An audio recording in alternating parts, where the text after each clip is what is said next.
પાકિસ્તાનની સાંસદમાં ભારતીય ચૂંટણીના વખાણ થઈ રહ્યા છે, જ્યારે ત્યાંના વિપક્ષી નેતાએ કહ્યું કે દુશ્મન દેશના વખાણ કરવા નથી માંગતો, ઉદાહરણ દેવા નથી માંગતો, પરંતુ ત્યાં હમણાં જ ચૂંટણી યોજાઈ હતી. 80 કરોડ લોકોથી વધારે લોકોએ મતદાન આપ્યું હતું. નિષ્પક્ષ રીતે રિઝલ્ટ પણ બારે પડ્યા છે. અમારે પણ પાકિસ્તાનમાં આવી જ રીતે ચૂંટણી યોજવી છે. જ્યારે ત્યાંના વડાપ્રધાને એક્સ એપ્લિકેશનના માધ્યમથી નરેન્દ્ર મોદીને અભિનંદન પણ પાઠવ્યા છે. રાહુલ ગાંધી આ બધાની વચ્ચે ચૂંટણી પંચ પર સવાલ ઉઠાવી રહ્યા છે. જ્યારે દેશ વિદેશના લોકો તારીફ કરી રહ્યા છે નરેન્દ્ર મોદીની, ત્યાં સુધી પાકિસ્તાનમાં પણ ભારતીય ચૂંટણીના વખાણ થઈ રહ્યા છે. નમસ્કાર, ટકાટક મીડિયા સાથે હું હેમાંગી બા.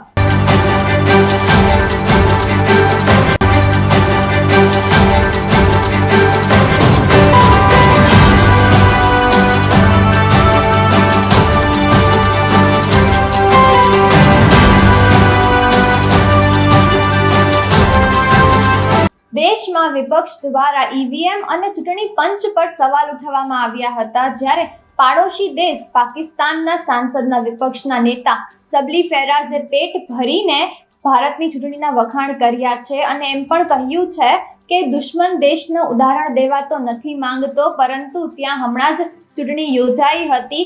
80 કરોડથી વધારે લોકોએ મતદાન આપ્યું છે. હજારો કેન્દ્ર બનાવવામાં આવ્યા હતા. એક માણસ માટે પણ કેન્દ્ર બનાવવામાં આવ્યું હતું.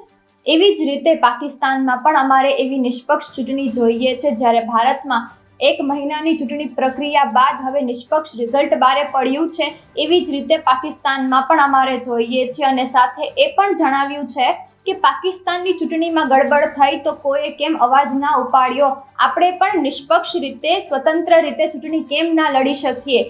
વિશ્વનું સૌથી લોકશાહી દેશ હોવા છતાં પણ ભારતમાં કોઈ વાદ વિવાદ વગર, કોઈ આરોપો વગર જો ચૂંટણી સંપૂર્ણ રીતે સમાપ્ત થઈ શકતી હોય તો પાકિસ્તાનમાં આપણે એવી રીતે કેમ ના કરી શકીએ. લોકસભાની ચૂંટણીમાં એનડીએની જીત થયા બાદ દેશ વિદેશના નેતાઓ વડાપ્રધાનો નરેન્દ્ર મોદીને અભિનંદન પાઠવી રહ્યા છે, તેની પ્રશંસા કરી રહ્યા છે. જ્યારે પાડોશી દેશ એટલે કે પાકિસ્તાનના વડાપ્રધાન શહેબાઝ શરીફે પણ એક્સ એપ્લિકેશનના માધ્યમથી ટ્વીટ કરીને એમ કહ્યું છે નરેન્દ્ર મોદીને કે સતત 3જી વખત વડાપ્રધાન બનવાની શપથ બદલ તમને અભિનંદન.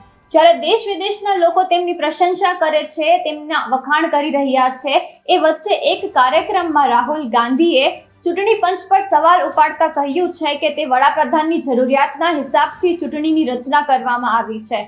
તમામ જ લોકો આગળના કાર્યકાળમાં નરેન્દ્ર મોદી શું કરશે તેની રાહ જોવે છે. જ્યારે દેશ વિદેશના નેતાઓ તો એમ કહે છે કે અમે આતુરતાથી રાહ જોઈને બેઠા છીએ કે આગામી 5 વર્ષ નરેન્દ્ર મોદી ભારતમાં શું કરવાના છે.